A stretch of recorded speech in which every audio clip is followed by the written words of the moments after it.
दरम्यान आताची मोठी अपडेट समोर येते। भारतानं आपल्या पूर्व सीमेवर म्हणजेच भारत बांगलादेश इथं हाय अलर्ट जाहीर केलेला आहे। भारत बांगलादेश बॉर्डरवर सुरक्षा व्यवस्थेत वाढ करण्यात आली आहे। भारत पाकिस्तानमधील वाढत्या तणावाच्या पार्श्वभूमीवर या सुरक्षेत वाढ करण्यात आली आहे। आपल्याला कल्पना आहे बांगलादेशमध्ये सत्तांतरानंतर आता भारत बांगलादेश संबंध थोडे नाजूक वळणावर आहेत आणि त्यामुळे भारतानं आपल्या पूर्व सीमेवर बांगलादेश सोबत असलेल्या सीमेवर आता काळजी बाळगायला सुरुवात केली आहे। आपण जर पाहिलं असेल तर पहलगाम हल्ला झाला त्यानंतर जे मधले काही दिवस होते त्यामध्ये बांगलादेशकडून सुद्धा काही दरपोक्तीपूर्ण विधानं आलेली होती जी चिंता वाढवणारी होती आणि त्या पार्श्वभूमीवर आता ही जी खबरदारी घेतली जाते ही अत्यंत महत्त्वाची आहे। आपल्या सगळ्या सीमा सज्ज ठेवण्यासाठी आणि सुरक्षित ठेवण्यासाठी भारतीय लष्कर सज्ज आहे। बांगलादेशने जर का काही आगळीक केली तर त्याचा परिणाम हा भारत आणि भारताची मुख्य भूमी आणि भारताची पूर्व ईशान्य म्हणजेच उत्तर पूर्व भागातल्या राज्यांना जोडणारा जो सिक्कीमचा भाग आहे त्याच्यावरती बांगलादेश अधिक अडथळा तयार करू शकतो। तसं काहीही होऊ नये म्हणून भारतानं आधीच ही काळजी घेतलेली आहे। याचा अर्थ असाही होतो की गेल्या 2 आठवड्यांमध्ये ऑपरेशन सिंदूर सुरू होण्यापूर्वी प्रज्ञा भारतानं कोणत्या दर्जाचे विचार केले असतील आणि किती प्लॅनिंग केलं असेल त्याचीही सोडून खरंय, अगदी खरंय। आणि आणखी एक महत्त्वाची अपडेट, पाकिस्तानातील अमेरिकी नागरिकांना देश सोडण्याच्या सूचना दिल्या गेल्यात। अमेरिकन नागरिकांना लाहोर सोडण्याच्या सूचना दिल्या गेलेल्या आहेत। अमेरिकन नागरिकांना सुरक्षित स्थळी आश्रय घेण्याच्या सूचना दिल्यात। आपण जर पाहिलं तर पाकिस्तान असेल, भारत असेल, सीमेलगतचे परिसर असतील, तिथे राहणारे स्थानिक आहेत त्यांना घरं खाली करण्याचे आदेश दिलेले आहेत। जे स्थानिक सीमेलगत राहतात त्यांना घर सोडून दुसऱ्या स्थळी हलवण्यात आले। तर इतर देशातले जे लोक पाकिस्तानमध्ये राहत आहेत, अमेरिकी नागरिक आहेत, त्यांना देखील सुरक्षित स्थळी स्थलांतरित होण्याचा सल्ला दिला गेलेला आहे। अमेरिकेने अशा प्रकारचा अलर्ट जाहीर केल्यानंतर आता अनेक अन्य राष्ट्र सुद्धा अशा प्रकारचा अलर्ट देतील। पाकिस्तानमध्ये अनेक देशांचे नागरिक आपल्या दोन्ही देशांमध्ये येत असतात। दरम्यान 27 युरोपियन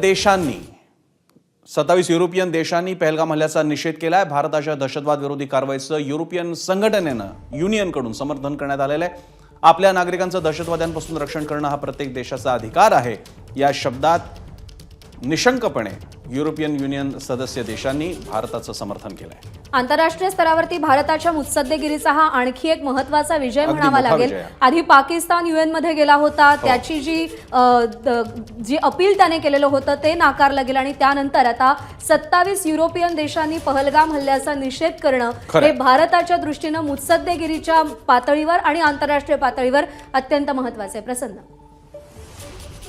दरम्यान भारताच्या कारवाईनं बिथरलेल्या पाकिस्तानचा भ्याडपणा समोर आलाय। भारतानं ऑपरेशन सिंदूरमध्ये केवळ आणि केवळ दहशतवादी तळ लक्ष्य केले होते, मात्र पाकिस्ताननं आंतरराष्ट्रीय सीमेवर तसंच LOCवर लाईन ऑफ कंट्रोलवर प्रत्यक्ष ताबारेषेवर जोरदार भडीमार करत भारतीय नागरिकांना लक्ष्य केलं। नागरी वस्त्यांवर, गावांवर पाकिस्तानी तोफांचा मारा अजूनही सुरू आहे। पाकिस्ताननं उखळी तोफा तसंच मोठ्या तोफखान्यांचा वापर करत मारा केला। या नापाक हल्ल्यात 16 निष्पाप भारतीयांचा मृत्यू झालाय।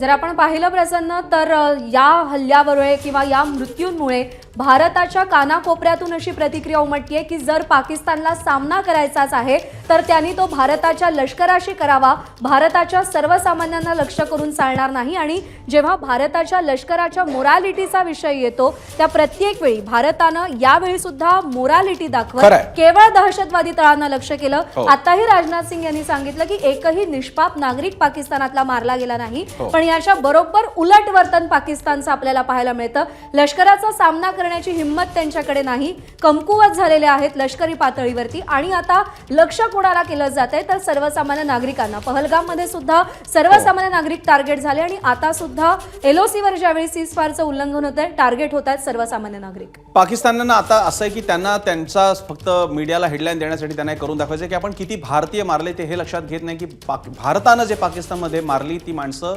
नुसतीच पाकिस्तानातली नव्हती तर दहशतवादी माणसं होती, दहशतवाद्यांचे ते अड्डे होते। मात्र आता तुम्ही मारताय ते सिव्हिलियन्स आहेत, नागरी आहेत आणि हा संकेत आहे, नियम आहे आणि त्याला आता ओलांडून पाकिस्तान जर काही आगळीक करत असेल तर भारताकडनं उत्तर येणं स्वाभाविक आहे। ABP माझा, उघडा डोळे बघा नीट।